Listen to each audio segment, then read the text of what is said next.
we will get to know the most important najis things or impurities according to the Islamic laws. Almost everything around us in this beautiful world is considered tahir, or you can say ritually pure. But in the Islamic laws, there are very few things that are considered najis or ritually impure.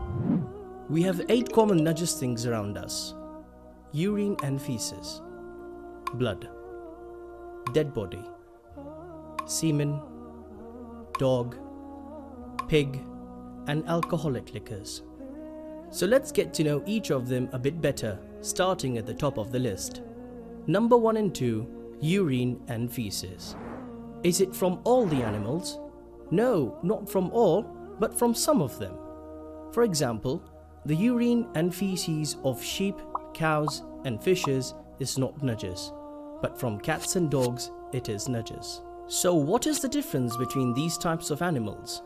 To be able to distinguish between them, it's important to know a bit more about 2 concepts: halal meat and gushing blood. In the Islamic laws, animals are divided into 2 categories: those whose blood gushes from their veins, meaning that if their vein is cut, blood pours out forcefully, and the second category are those whose blood doesn't gush out. Now the second concept, halal meat. Again, the animals are split into 2 categories.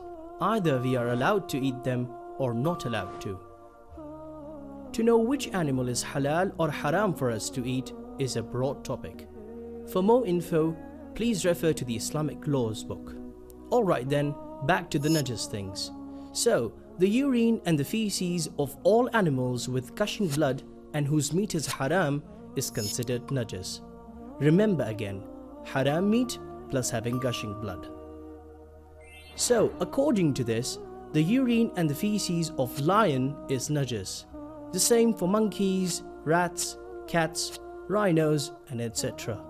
But it's not najis for sheep, cows, camels, goats, and even for a buffalo, since its meat is halal for us to eat. Now a question: is the dropping of an eagle najis or not? You have 3 seconds to answer. Yes, no, maybe yes, maybe no, none of the above. Well, the right answer is that according to some of our scholars, it's not najis, even though the eagle's blood gushes out and its meat is haram for us to eat. You know, some scholars exclude all birds from this categorization. The third item is blood. This includes the blood of human beings and any animal whose blood gushes out of their veins. Once the blood is out of the body, it's considered najis. And the blood of those animals that doesn't gush out, such as fishes and insects, is not najis. So, another question. Sometimes when we buy halal meat, we see some blood on the meat. Is this blood najis? This blood is considered tahir. Since the animal was slaughtered according to the Islamic laws, only the blood which comes out from the neck during the slaughtering is najis. Once the animal is no longer alive and the blood stops gushing out, what remains inside the body is tahir. The fourth item is the dead body. Again, that of a human being or of any animal whose blood gushes out. If an animal of this category dies in a manner other than that prescribed by the Islamic law, like in an accident or from illness, it will be considered as mayyit or dead body, no matter if its meat is halal or haram for us to eat. The mayyit or the dead body and most of its parts are najis.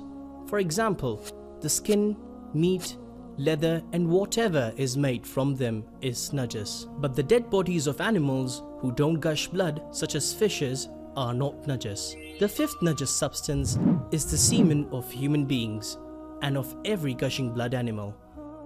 Number 6 and 7 of the Nijasat things are dogs and pigs, and all their parts, dead or alive. But note that these 2 animals, like all other animals, are respected in Islam, and their rights should be observed. Number 8 of Najasat is the alcoholic liquor, made from grapes which intoxicates. Some scholars consider all types of intoxicants najis, whether it's from grape or not. Now that we know what the najis things are, let's review some general rules. Number 1. Being najis does not necessarily mean being dirty. Some things could be completely clean, even sterile, yet still be considered najis, and vice versa. For example, you could wash and disinfect a pig perfectly, however, it still remains najis. Number 2. If these najis things touch any wet object, they make it najis. If both objects are completely dry, nothing would happen and the impurity doesn't transmit. Number 3. Everything is tahir, unless you are absolutely sure that it's najis. So, I guess it's najis, or I doubt it's pure, or I think it's najis have absolutely no value, and we shouldn't pay any attention to these doubts. And even we are not obliged to investigate about it. In our next video, we will talk about the methods of purification and different types of water. For more videos, follow us on